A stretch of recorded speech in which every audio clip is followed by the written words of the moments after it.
Voilà, le point critique, il est là, les amis. Alors voilà, je vous explique. Là, c'est vrai que je suis un peu en stress. J'avoue, je commence à avoir une boule au ventre. Bon, après, il n'y a pas de stress. Au pire, je me mets sur le côté. J'ai la dépanneuse. Mais c'est une demi-heure de perdu. Donc, j'ai autre chose à foutre. Mais voilà. Là, j'ai plus rien. J'ai plus un jus. Alors, on est en descente. Donc, on va mettre la régénération, histoire de gagner un petit peu. Mais après la descente, tu connais, il y a une montée. Et là, c'est chaud. Parce que la montée, en plus, elle est sale. Donc là, l'astuce, c'est vraiment de prendre son élan. Mais c'est fou de se dire que je fais ça avec une putain de caisse comme ça. Et me dites pas que j'ai pas été prévoyant. J'avais 45 km hier quand je l'ai garé. Ça, j'aurais pu le faire 2 fois, normalement. Donc c'est pas de ma faute. Je vais pas prévoir d'avoir 100 km d'autonomie pour 19 km tous les matins. C'est insensé. Bon, là, il y a le radar. Donc, tu vois, je le passe à 94. Faut vraiment... Voilà, faut optimiser à mort. Là, j'accélère, mais j'ai plus rien. Putain, tu sais que je stresse de ouf parce que la vérité, j'ai... Voilà, 110, on peut espérer aller au milieu de la montée en roue libre. Mais c'est après, les amis, je vous jure, là, je pense que je vais tomber en panne. En direct. Donc là, évidemment, voie pour véhicule lent.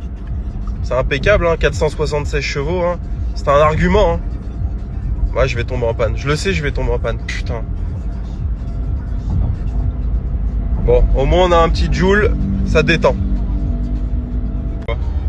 Mais non, en vrai, les amis, je vais en reparler. Le Taycan, c'est une catastrophe. Allez, on y revient.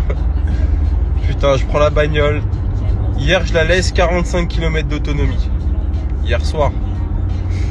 On rentre 45 km. Je me dis, bon, bah c'est bon, j'ai ce qu'il faut pour faire... pour aller au boulot et la recharger sur une prise, tu vois.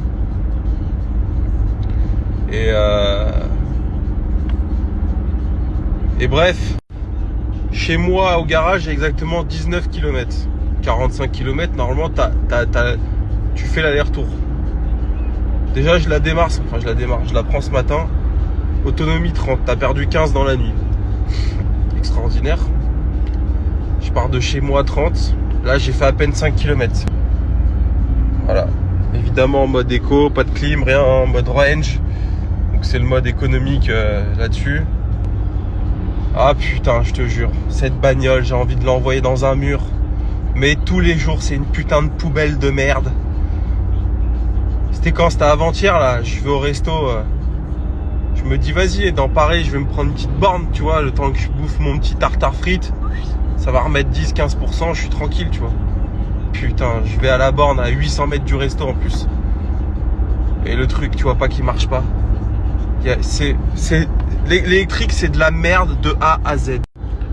Excusez-moi, hein, je suis vulgaire, hein, mais l'expérience, elle est vraiment mais une catastrophe, les amis.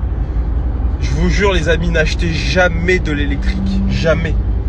Et là, on va arriver au garage et je sais ce qui va se passer. Mon cousin qui a une Tesla, il va me dire, je dois la recharger. C'est pas de sa faute, hein, attention, c'est pas un reproche. Moi, je dois la recharger. Donc, on va se battre chacun son tour pour la recharger. Au final, on va être dans la merde toute la semaine. Voilà, c'est ça la vérité de l'électrique. Et ça, les vendeurs de bagnoles, ils vous le disent pas, ça. Ils vous disent, non, mais tu verras, au trajet quotidien, de toute façon, 90% des gens font moins de 50 km au quotidien. Tu sais, c'est l'argument, frère. La vérité, c'est que c'est un stress perpétuel, cette voiture. Là, je suis en stress. Je suis pas en stress parce que j'ai 30 000 euros de charge au début du mois prochain, dans 8 jours. Pas du tout. Je suis en stress parce que je sais pas si je vais arriver au garage là ce matin. C'est fou quand même. C'est fou quand même et en plus je paye 1700 € par mois pour du stress. Tu vois ce que je veux dire? C'est... Oh là là là là. Oh là là. Mais quelle erreur j'ai faite.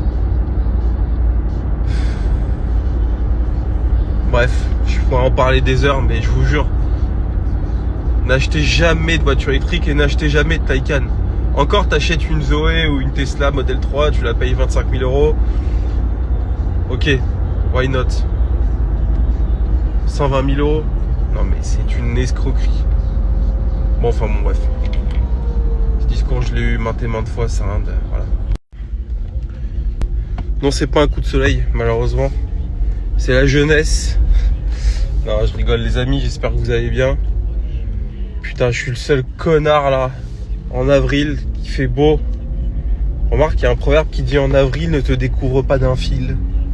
Je suis tombé malade. Bon, pas comme un chien, mais je suis bien malade quand même.